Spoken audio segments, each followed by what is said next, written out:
we're a nanotechnology company that's focused on essentially grabbing molecules, whether it's for detection of substances or purification of substances.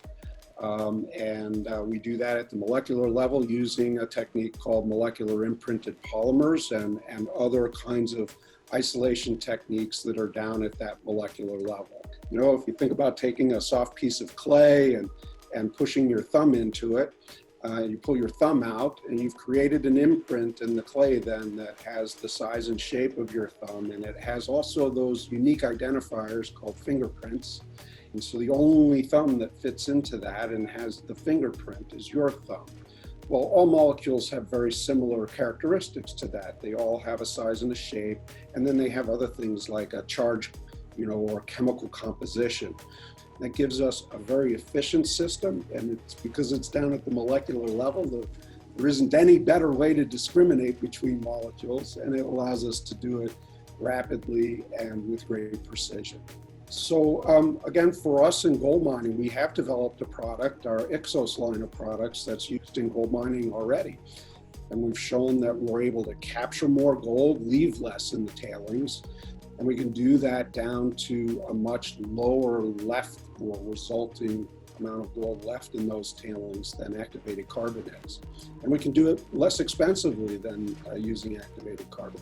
In gold mining and even for our affinity systems for purification of the cannabinoids, we actually produce our polymer into a bead format. These are really small beads, and they have a lot of surface area because they have holes all through them, and all along that surface area is the imprint for the molecules that we're getting. So we take the solution, like the mining leach solution that has the gold in it, and we pass it across a bed of our beads, and the beads selectively take out the gold.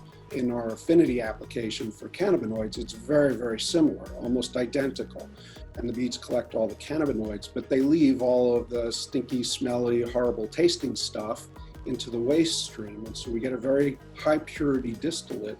The company has several issued patents already and patents pending in many different fields. So we have 2 patents pending, one for the fundamentals of creating molecular imprints for the identification and capture of viruses. And specifically, we're working in for COVID and influenza right now.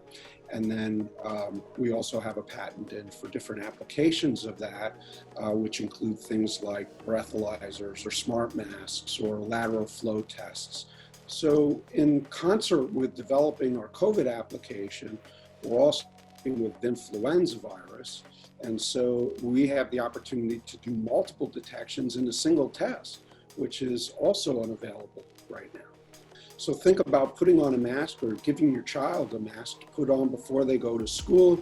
They get on the bus, they're wearing the mask, they get to school, and they walk through the door to the school and there's a little RFID detector, and okay, there's a monitor there and somebody's mask goes off. They know who just walked through and they can send that child home, but everybody can be tested.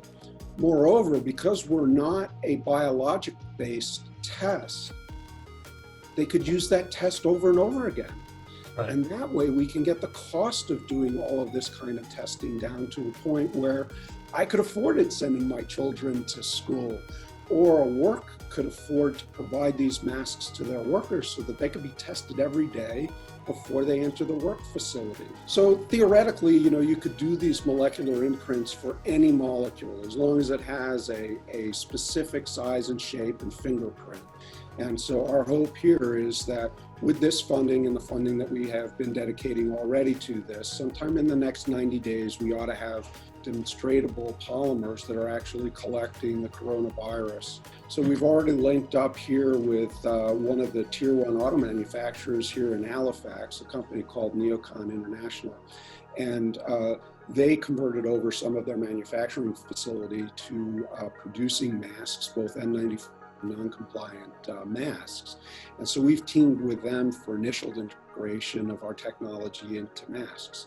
Everybody wants to go back and start watching sports, and the teams don't want to have their outbreaks either. there's quite a bit of infrastructure in that. And, wouldn't it be wonderful if we could all start going back to the hockey games and the football games and, we just wear the mask, and when we get there, we've been tested and, okay, you get in, but you can go in with relative safety. We've developed most of the key partnerships that we need for getting the virus and allowing us to get to the imprint. And we'll be starting revenue generation in the December timeframe with our affinity units in the cannabis purification space.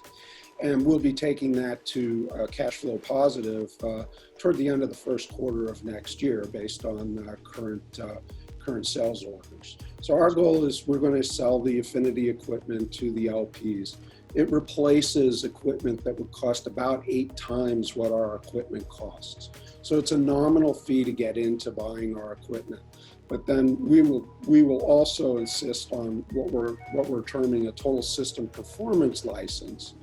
So the TSPL provides us with an ongoing income base. So about each of our machines, the small baseline machine will generate somewhere around $1.2 million worth of revenue under the TSPL program per year.